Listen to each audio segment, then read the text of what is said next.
How's it, cuz? It's time to Walaau with me, Mr. Walaau19. Join us as we meet your uncles, your aunties, your brothers, your sisters, your brothers, sisters, uncles, cousins, neighbors, grandmother, all the ohana. We'll take you to breathtaking places you've never been. Meet famous people you've never seen. Kick back and cruise, you know the ruse. The day has to end. I'm so happy we made new friends. We'll meet tomorrow, sometime, same place. Looking forward to see your smiling face. Walaau, the day has to end.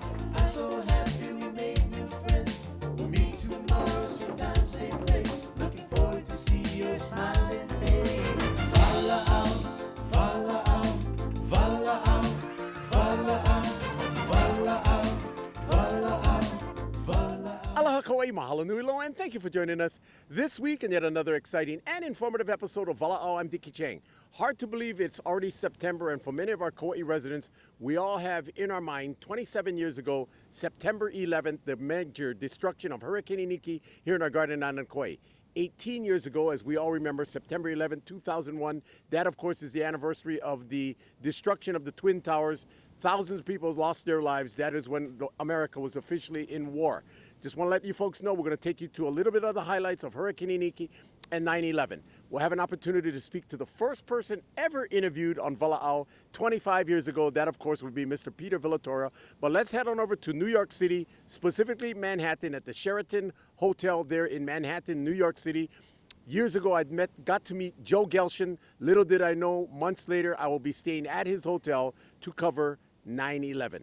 Let's go back to the Walaau time capsule. Let's head on over to New York City. And here's our very dear friend at that time, General Manager of the Sheraton Manhattan on 7th Avenue, Joe Gelshin. It's referred to as Midtown Manhattan. We're on 7th Avenue, home of the Sheraton, New York, 53rd Street and 7th Avenue. Now, within this greater area, of course, this is one of the world's largest city. Can you give the viewing audience within a couple of blocks or 2 or 5 or 10, what are some of the famous, perhaps, landmarks or visitor attractions within this greater area? Absolutely. Right to my right over here across the street and up a block and a half is the world famous Carnegie Deli, which has some of the finest made sandwiches in the world, known for its pastrami, corned beef. That's on the lighter side. On the more serious side, we have one of the most beautiful cathedrals in the world, St. Patrick's Cathedral, which is 2 blocks down on 5th Avenue, located on 51st Street here in Manhattan. We have Central Park directly north of here, which is one of the most beautiful parks in all of the United States for an urban city. And it goes on some of the finest shopping in the world as well over here on 5th Avenue. Amazing to realize that within the area that we could just look around us, huge buildings, great architecture, influence, a lot of different people not only tourists, but basically people of all parts of the world as a melting pot, really. It truly is. It's one of the greatest melting pots in the world. Every walk of life, ethnicity, shape, form that you can imagine crosses our doors and crosses our great city, and it's just a wonderful place to be. And Joe, what's really neat is I think that you have a broad section of, if you wanted to get on the road at a little miniature fruit stand, or you just wanted to get a nice New York style bagel, or if you wanted to duck into one of these finer shops, you can spend anywhere between 50 cents to 50,000 bucks. And that's what I love about this city. I walk out the front door and to the left I have Akraf, who's been here for 37 years selling hot dogs on the corner, and then I can walk 2 blocks to my left and be at Le Cirque, or at Les Spinaz in the St. Regis, one of the finest restaurants in all the world. And going door to door, of course, you got everything from mink coats to furs to watches, clocks, cameras, everything on sale, and it's probably like a shopper's paradise right here. It is, and you should see it in the evening when the, as I call them, the street vendors come out in full force, selling knockoff watches on the cheap end and Gucci bags, and then you have the high-end true products in the stores. But the travelers coming, just the visitors, they just want to say, I have a Rolex, and they could buy one for $25 on the street. But really, right around the corner is a day that is really going to touch the heart of a lot of New Yorkers, right around the corner. That, of course, the infamous September 11th. Yeah, the 11th, the day that occurred is, I'm sure your viewers well know, is probably one of the more beautiful days that the East Coast was having. It's a day that we'll all know where we were and what was happening at that moment. Skies were blue. It was just a beautiful morning. people coming and going to work, and it's one of the greatest tragedies of all time, and it's a touching moment. You know, and for someone like yourself, born and raised in this neck of the woods, I guess it must be really hard for yourself to put into words not seeing those huge twin towers. It is, Dickie. It's almost impossible to talk about. I think the cleansing process that's been going on, and I don't know when it'll end. I lost a very close neighbor who I grew up with, Kenny Tarantino, who's just a dear memory.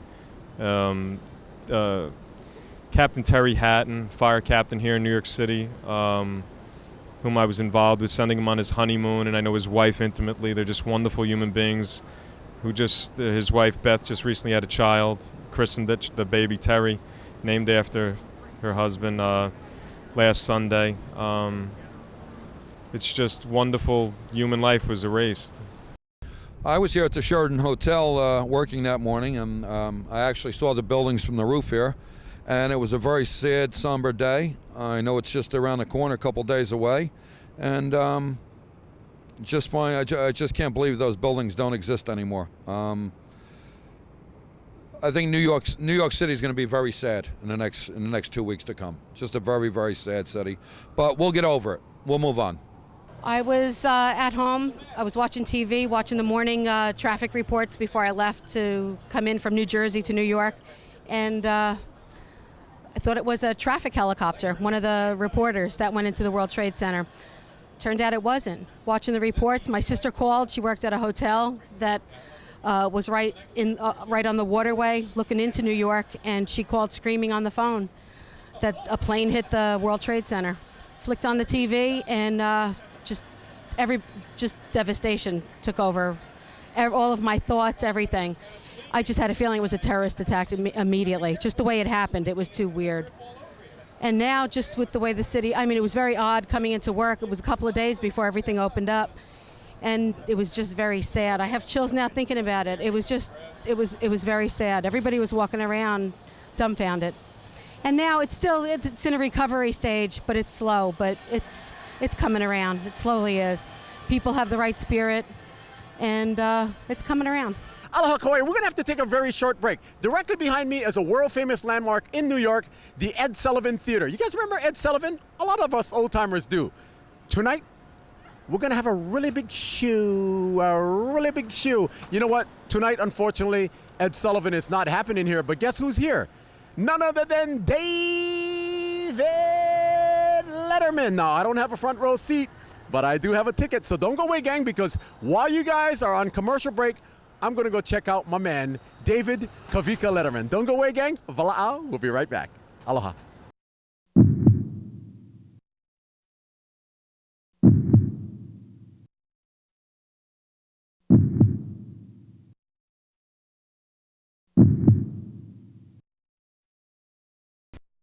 Excuse me, everybody, but I was crying. This is the most difficult closing I've ever done for Walaau. About 2 weeks ago, I was able to take newfound friends to the Arizona Memorial. Been there 100 times, haven't been there recently, but was able to go to the museum, watch a very, very emotional and powerful movie, and actually set foot on the Arizona Memorial to pay homage to the 1177 entombed there at the Arizona Memorial.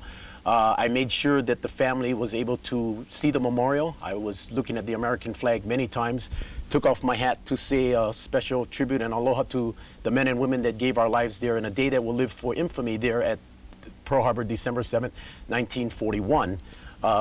As I took pictures of the family, I framed the American flag and looked at the American flag thinking about how fortunate and proud that I was to be an American.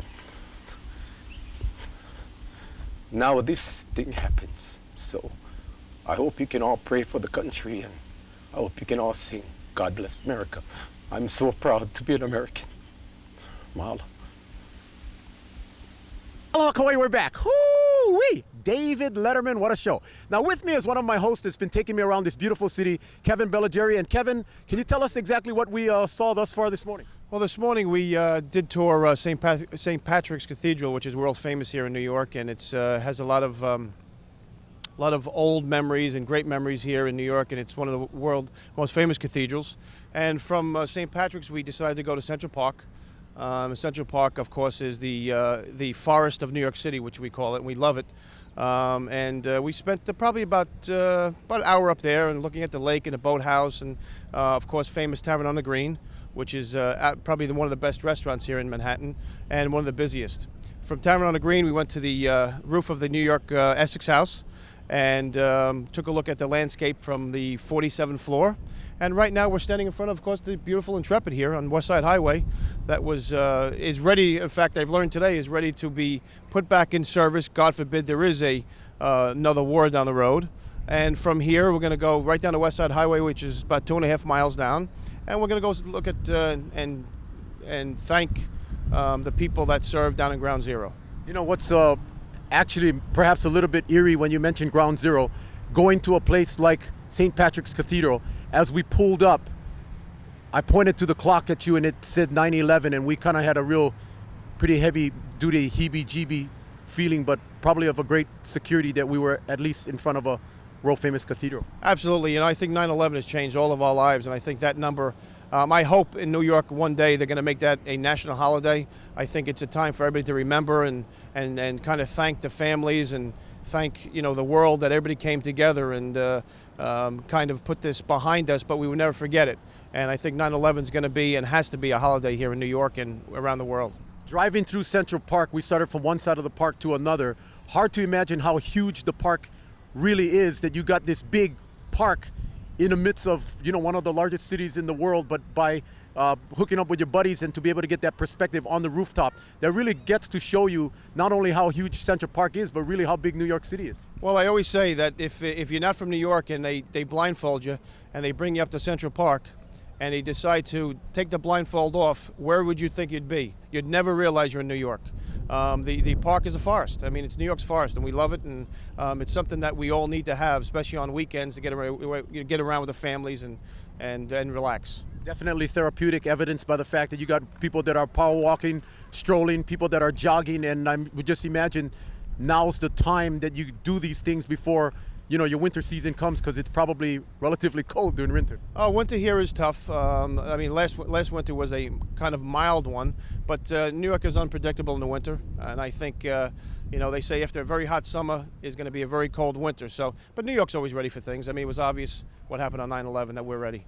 Now, we are going to have to be taking a short break, but just right down the corner, you mentioned the World Trade Center. Now that's considered Ground Zero, even for someone like yourself. I mean, emotionally for myself, it's been one of the hardest things for me to anticipate, really, because of the emotion, or it being, incredibly sacred. For somebody like you that will be returning back, even though you're born and raised and live here in New York City, what kind of emotion goes through a New Yorker like yourself? Well, it's the emotion of thanks of the people that were there and tried to help people and didn't even think twice about their own safety and their own well-being. They did it, and they sacrificed, the ultimate, and I think Ground Zero has to be some kind of monument. I mean, yes, we could say we want to build another big building there, but we know what's that going to do? I think for the families here in New York, you have to have a monument where they could come back and they could always remember that the fight that these guys and ladies and families and New York went through.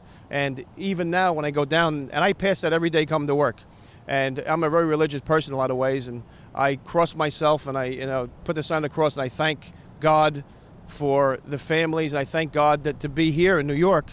And every day I pass it, I do the same thing, and I think of the families, and it will never escape me the way I feel. And when I go down there right now, I can feel it, the anxiety in my stomach, and the feeling of thankful that we're here, and we have to take care of each other. And the one saying I always grew up was, the more you give in life is the more you get, and I really believe that, and that's how we have to all look at it. Hi, I'm Jay Robertson, Chairman of the Membership and Public Relations Committee for the Kauai Chamber of Commerce. Our committee is responsible for, one, services that are provided to the members and encouraging them to continue their membership. Of course, as any chamber grows and gains its membership, it becomes more effective and more influential. Part of the reason you should be a member for the Kauai Chamber is the advocacy that we do on your behalf at the state legislature as well as our county government for action that may impact your business. The other thing is you have a variety of opportunities to network and to socialize with other business members. And we offer some great opportunities to learn. There's some wonderful educating workshops that you can take part in for everything from human resources to legal developments to what may be coming up in the future in taxes or human relations issues. So with that, you can learn an awful lot about making your business better.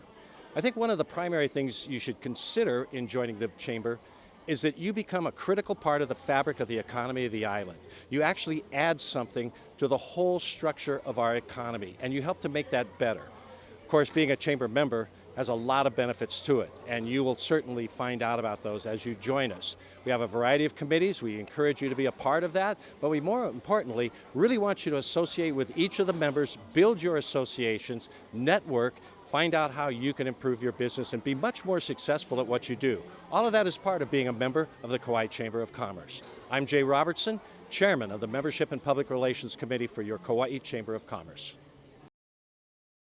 Hi, my name is Sherry Kawachi. I am a sales representative at King Auto Center, where we have the best new and used cars on Kauai.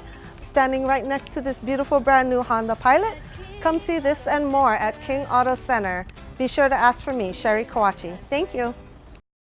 Aloha, I'm Barbara Bennett, owner and publisher of the Island's monthly community magazine for Kauai. Available at newsstands, mailed to you by request, or at the Honolulu and Lihue airports. I invite you to join our local residents and read our stories. All local, all community, all Kauai. Read For Kauai magazine on our website, forkauaionline.com, with more feature stories, videos, daily calendar, and local news that will excite and interest you. Visit us daily, weekly on the web, and monthly in print. Mahalo and aloha. Welcome back, Kauai. If you just joined us, we are doing a segment that we did 17 years ago in New York City. We were there just prior to the 1-year anniversary of the downing of the Twin Towers. That, I guess, is officially when we can say America did go to war. And I do understand right now, as we speak, 18 years later, many of our troops are still in Afghanistan. Kick back and cruise, because on the island of Kauai soon thereafter, I got to meet a fireman here on our garden island of Kauai, compliments of my very dear friend with the New York Giants, Kerry Collins. He introduced me to Craig Monahan and his lovely wife. Craig Monahan told us a story. When we have fires on the island of Kauai, I could be misquoted, but I don't believe that there's any ladder on Kauai that goes more than 2 floors up.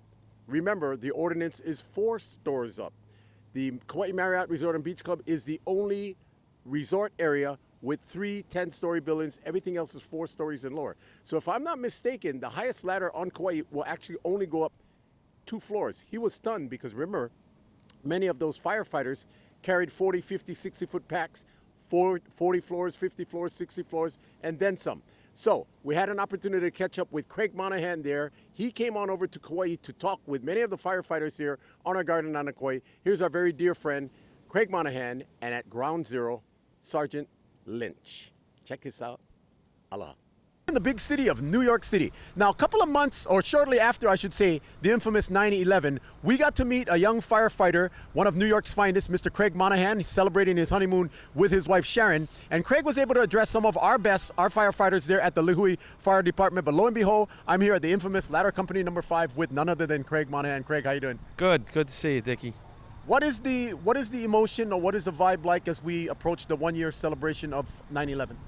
Right now, there's a lot of energy going on. Guys are putting everything together to try to accommodate the families and make everything as fitting as possible for 9/11. We're going to have a ceremony here, and then like a dinner, lunch afterwards. We see your Chevrolet truck out over there. That's the one that you told us a little bit about the story that your Chevrolet truck was there, and then lo and behold, it started, and that became a makeshift fire truck, really. Yeah, it was our fire truck for about a week, because the one that we had down there was crushed, and the only way we had to get back and forth to the pit every day was in the back of that pickup truck. I noticed on your window you have some of your comrades, those that were sadly fallen victims. I can count 11 of them. Those were the gentlemen that sadly did not return back to Ladder Company number 5. Yeah, that's 11 of our brothers. Good guys that we all miss them bad, you know. I mean, day doesn't go by still that we don't think about them and try to do something to help the families out, you know. I mean, think one of the most heartwarming or touching experience is the fact that through resilience and persistency, you folks were able to get all 11 of them out. Obviously not alive, but you were at least able to find them. Well, to us, it was a big deal that we were able to bring some kind of closure to the families. We brought somebody home for them, you know. I mean, we kind of had the idea that it wasn't going to be a happy ending, but at least to bring those guys home and have the families begin their closure, you know. I mean, it was a great accomplishment for this firehouse, and I'm proud of all of these guys. You got a little mementos over here. I mean, like broken down fire truck doors, brass numbers from another fire truck that you had over here. When you look at those type of, mementos, must be a lot of mixed emotions or a lot of, memories, really. Yeah, well, it keeps them alive in a way, you know. I mean, we're never going to forget about this, us guys. It's sad that it seems as though the hierarchy of this local government has already forgotten the fire department and the cops. But we're never going to let these guys go, you know. I mean, we're always going to hold on to this, and they're symbols of what this nation faces, you know, the price of freedom. That's what we got. I think, chatting with you prior to myself coming over here, very happy to know that you were having a ball on the island of Kauai during your honeymoon. And obviously it must have changed a lot of your thoughts because lovely Sharon is expecting a baby any minute. Yeah, it definitely changed my thought. It was definitely what the doctor ordered. To be in Kauai, Dickie Chang hooked us up big time. And Kauai was the nicest part of Hawaii to us. You know, we really enjoyed ourselves. It was a great way to kind of wind down a little bit and just get a little bit of time to relax, you know, and get perspective back on what's important, and that little warrior in there, and that's what's important now. Now, as we approach, of course, 9/11, and we get closer to the 1-year anniversary, what do you think that your firefighters or the New Yorkers, or what do you think will be some outlying blessing that we can all learn from this sad tragedy? Well, it seems to me that everybody realizes a little bit more about the importance, the smaller things in life that you kind of take for granted, like each other, you know, the friends that you have, and especially your families.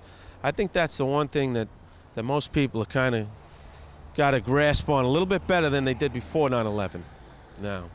And with me, with the New York Police Department, is Detective Walter Lynch taking me around. First off, very, very emotional being right here at Ground Zero. Absolutely. It's ever since 9/11, every day we've been living with fear, but trying to get over the 9/11 and now moving up to the new anniversary.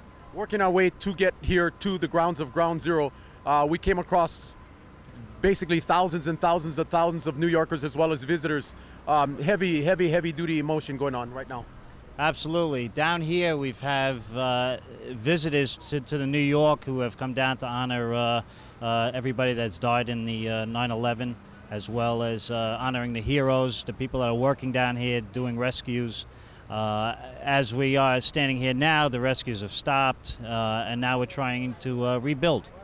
You have a lot of memorabilia alongside of the walls, ball caps, T-shirts, American flags, probably tens of thousands, if not hundreds of thousands of notes and letters and postcards, really with, every feeling of emotion ever describable, I would say. From loved ones to people that have never even visited to the location, just asked that this could be placed at the World Trade Center, brought with a friend, because some people just couldn't make it down here because it was too overbearing. And it's nice to see. It adds, it gives the workers as well as the ordinary citizen the chance to reflect and be part of 9/11.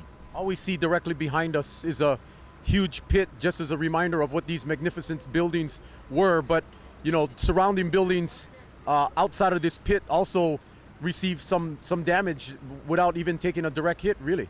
Yes. All these buildings in the area needed to be checked out again, as far as to make sure that they were structurally sound, that people could go back into the buildings, and that took some doings. naturally the World Trade Center had to be worked on first, but now we're getting around to the other buildings and working on everything with those buildings. You know, your police department, the fire department, the rescue workers, the volunteers, I mean, the people that spent countless hours assisting and thanking those that were assisting, it seems as though hopefully, you know, the outline message will be that people will, you know, treat each other a lot more kinder, and hopefully we can all, you know, live in a far better world. Well, I hope so. I mean, ever since the 9/11, I've seen a lot of attitudes change, a lot of well wishes, people coming together, and it's good to see because we need that. That's the only way we're going to get by with this. And if we don't have that, we'll never get by. We just didn't get it from the locals. We got it from other states, other people, just tourists, as well as other countries. The whole world was affected because, as you know, it wasn't just Americans that were killed in these buildings. There was a lot of foreigners, a lot of different nationalities. You know, for the benefit of the viewing audience, this has probably been one of my career highlights, probably one of the more emotional experiences, evidenced by the fact that I was pretty much choking all the way getting on over here. I just want to let you know I've had some kind of like major dry heaves or just unbelievable thoughts, never knowing that I would be able to come here. And I thank you for that, because it's an opportunity for our viewing audience to really feel, you know, truly what America and patriotism is all about. Well, I thank you for coming. I don't think that this should be stopped as far as showing this, because I think everybody needs to know, you know, that even after this 9/11, that we still have to go on and we still have to rebuild, and it's going to take a while. And this part is just the beginning. And I saw you were having troubles with the emotions and everything, and you're not alone. It happens to a lot of people, and you know, just people that come down here just because they just want to see. I mean, as you see, there's still people that are coming down here, and most of these people are tourists. You know, they just want to see. They want to be part of it, and it should be that way. It should be that way, and you know, the most important thing is that we never forget what happened that day, and we never forget about the people that lost their lives. From the firefighters to the police officers to EMS to the ordinary citizen that was in that building to the people that were on the planes. And that's the most important part, is we never forget. Thank you once again to Craig Monahan, to Walter Lynch. We're going to have to take a short break, but don't go away. Walaau will be right back. We are reminiscing 9/11 in New York City, and for all of Kauai residents, we know 27 years ago, Hurricane Iniki, September 11th, 1992. We're going to take a short break. We're going to recap what was going on at that particular time and my former home of employment way back when, 27 years ago, the Westin Kauai Hotel, and we'll get to meet the first person ever interviewed in the history of Kauai 25 years ago, Peter Villatora. Don't go away, gang. Walaau, we'll be right back. Captain Andy's sailing. Nobody has more fun.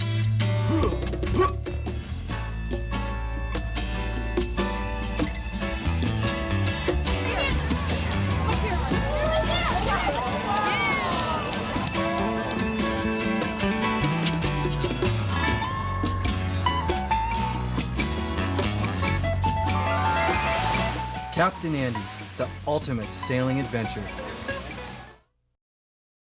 Healthier is quality care close to home. Healthier is state-of-the-art facilities and the largest and best team of doctors on Kauai.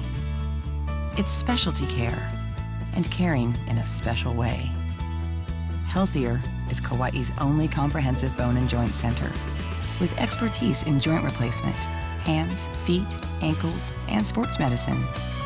Wilcox Health, creating a healthier Hawaii. Aloha, my name is Crystal Yap here at King Auto Center. I am the Internet Sales Coordinator. If you don't have time to come into the dealership, please feel free to inquire online. I am able to answer any emails, send over quotes, get you basically approved and ready to go, so that way by the time you get into our dealership, you just test drive and sign some paperwork. Once again, my name is Crystal Yap, and I'm looking forward to serving you here at King Auto Center. Please visit us at www.kingautocenter.com. Welcome back, Kauai, and thank you so very, very much to all of our dear friends there in New York City. That happened 17 years ago, but we can never forget 9/11. Never, ever, ever forget. For many of our Kauai residents, if you're a new resident, you might not remember. If you're new residents, you weren't here.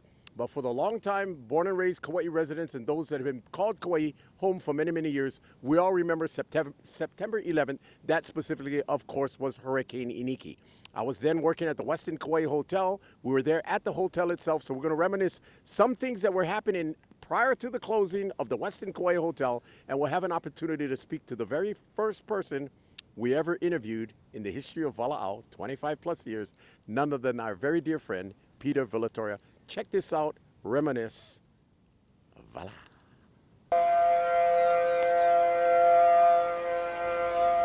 The island awoke to the wail of civil defense sirens at just after 5 on the morning of September 11th. Already the surf of the island's normally calm South Shore beaches foreshadowed the effects of the storm that was on its way.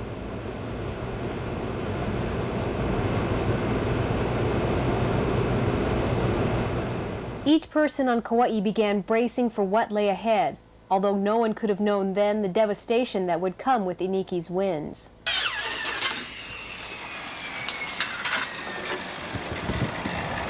All around, Kauai was packing up, moving to shelter, and battening down the hatches. People rushed to the stores, hoping to stock up on essential survival articles: candles, flashlights, batteries, and non-perishable foods. We didn't get what we came for, but we just got as much food as we could get. We wanted to get candles and batteries, flashlights, but it's all sold out. Everything is sold out. Lines also formed at gas stations around the island, adding to the traffic jams on Kauai roads.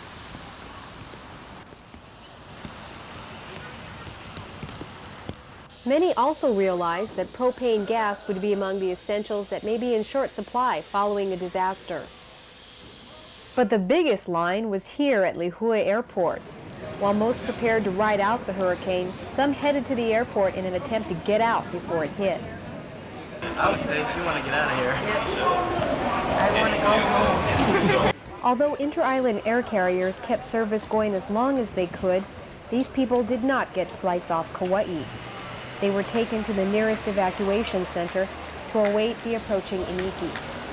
At just before 10 a.m., Mayor Joanne Yukimura issued a statement via Kong radio station saying Kauai was going to bear the brunt of Hurricane Iniki. The storm will impact Kauai's coast at approximately 1 p.m. or sooner today. Presently, Kokei and McBride Sugar Company are experiencing gale force winds. The civil defense sirens sounded for the last time at 11 a.m. By then, the last few cars were making their way to homes or shelters. Hurricane Iniki was on its way.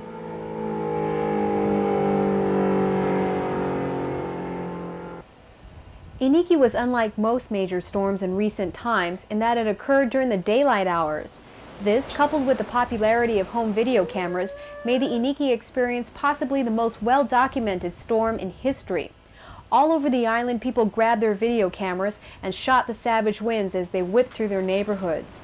These videos captured the 5 hours of the ordeal through the eyes of those who survived it. Mike Garton was with some of his friends at the Kapa'a Sports Villas, and he watched as the storm made its imprint upon the landscape.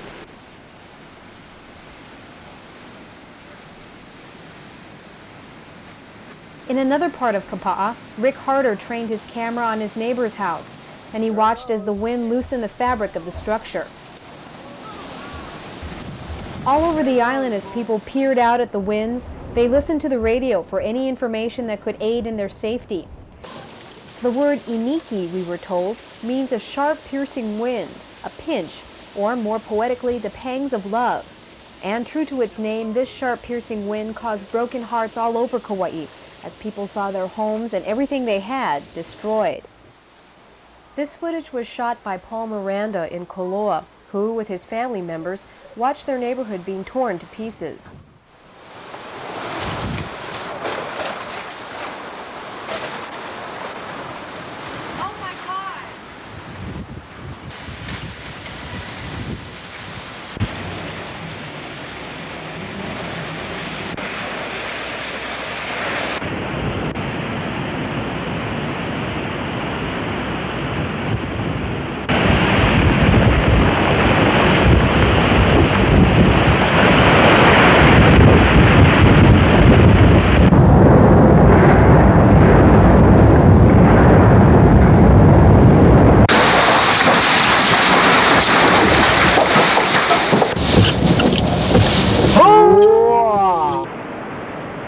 aspect of the hurricane that few people knew about were the raging floods that occurred in response to the rain and damage.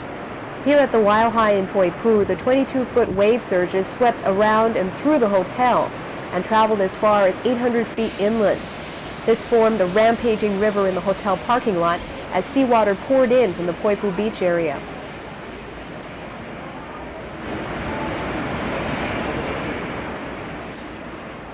Other major flooding occurred in Upper Waimea Valley. This is never-before-seen footage of the destructive waters that came with the winds.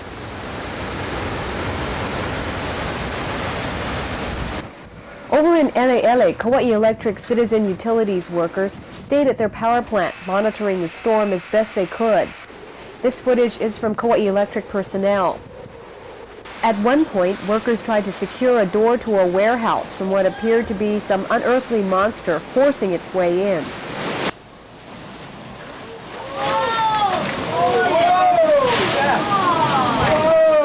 Did you get it? Yeah.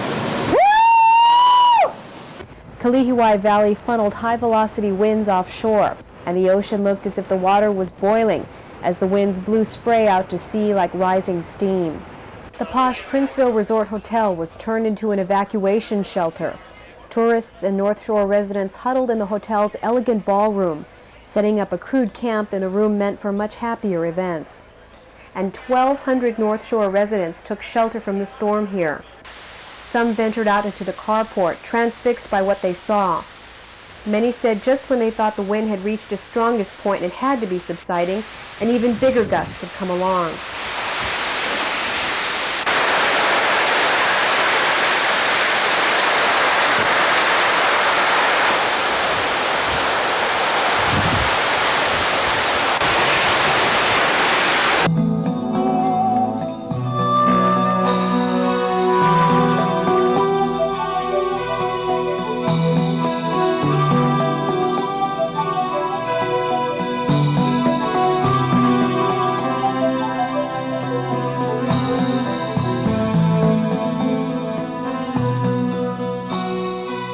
September 19th, 1987, the Westin Kauai at Kauai Lagoons officially opens to the public.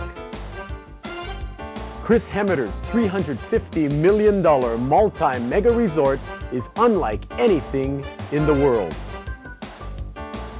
The many features included 800 acres of paradise, luxury, a virtual fantasy land, golf, tennis, horse and carriages, exotic animals, canoes, Venetian launches, restaurants and entertainment. The resort attracted many from all walks of life, including the rich and famous.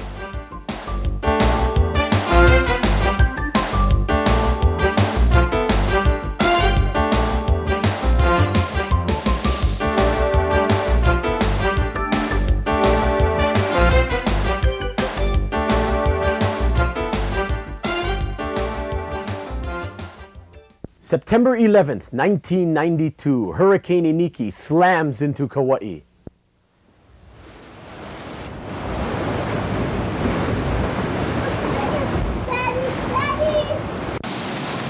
There it goes.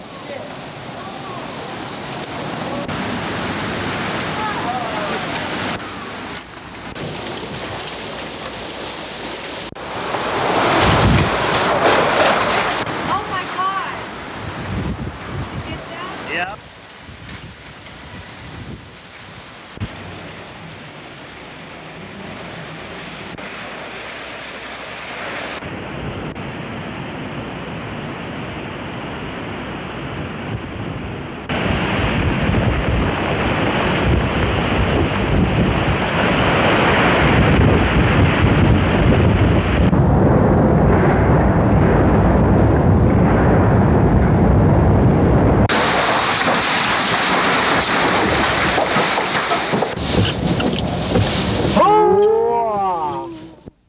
When the winds finally subsided, Kauai awoke to over $2 billion of damage island-wide.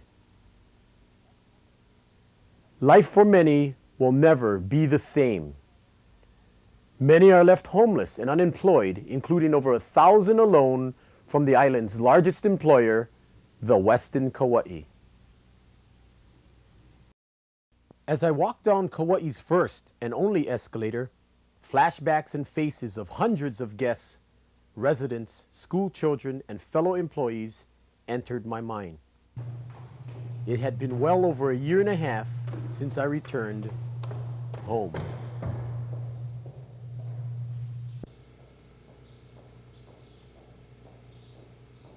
As expected, things were both quiet and eerie. I gazed off into the reflecting pond, realizing, yes, things will never be the same. It seemed like only yesterday that the roaring sounds of 6-story high fountains attracted the hustle and bustle throughout the resort.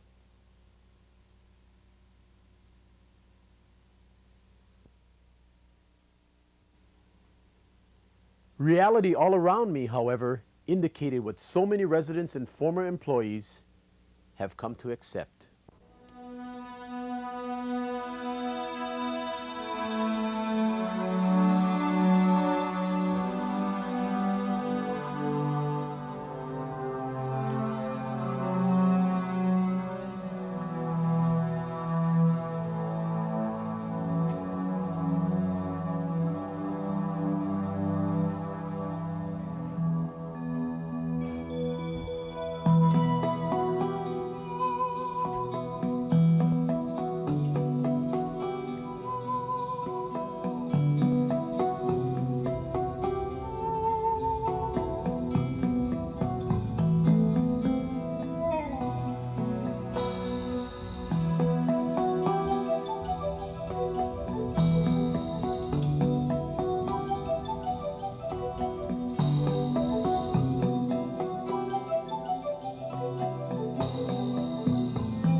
Aloha and welcome back to Walaau. We're here at Poolside, and with me is the engineering supervisor, Peter Villatora. Peter, thank you for joining us here at Walaau. It's a pleasure, Dickie. Thank you. You know, one of the myths out there with some of the local people, some of the travel agents across the country, or for that matter, many travel writers, was the fact that the Westin Kauai cannot and did not open because there was too much damage here on the property. Can you tell the viewing audience a little bit about what kind of damage you received, and in terms of millions, approximately how much damage in dollars? Well, the bulk of the damage that we worked on, the emergency repairs for the roofs, approximate about $3.5 million worth. Each tower had their own damage. The ballrooms, the roofs was tore off, and we had to redo the roofs, repainted. We also had some mechanical and electrical equipment that was replaced as far as emergency repairs goes. Now, one of the things that I immediately noticed when we were on rooftop is the fact that the roofs are now green, and to me it blends a little bit nicer in from the rusty red that was once the roofs. Are those all a part of the emergency repair, or is that more like for makeup and cosmetic purposes? It was part of the emergency repairs. The owners at that time, the Bank of America, chose the color green to just change it completely. They had the red with the granules which keep flying off and going into the drains, and I guess it really blends now. If you look at from the top, it looks really good. Yeah, it looks really good. And one of the things that I had noticed alongside of the backside of the surf tower was you have different color schemes. Is that basically to show what perhaps might be the colors of the new resort when it opens? Yeah, they were trying to match which looks best for the hotel, which going to match and blend in with the roofs and each tower. So they're still looking at it, and I'm not sure which ones they're going to pick yet, but it's up to the new owners now, whoever the new owners may be coming in, to choose the color scheme that they need. Now, as far as the rooms are concerned, how many of the rooms are partially furbished and how many of them are basically totally regutted? Well, we lost windows during the hurricane. Probably from 70 to 100 rooms, we got the windows blown in. So those rooms were gutted out. The bottom floor of Beach Tower, the waves came in and just flooded that whole Beach Tower, some of Harbor Tower also. And we gutted all those rooms out and everything was taken out. All the furniture was liquidated. And now you talk a little bit about the waves coming over. I know that you were here as part of the management team at the hotel. Tell us about, for example, the waves and what happened to this pool. oh, that was some experience, Dickie. As you know, you were here yourself working hard on the management team, but the waves came all the way, flooded out this pool. There was about like 2 feet of sand on the promenade. Waves was hitting the back wall by the waterfall.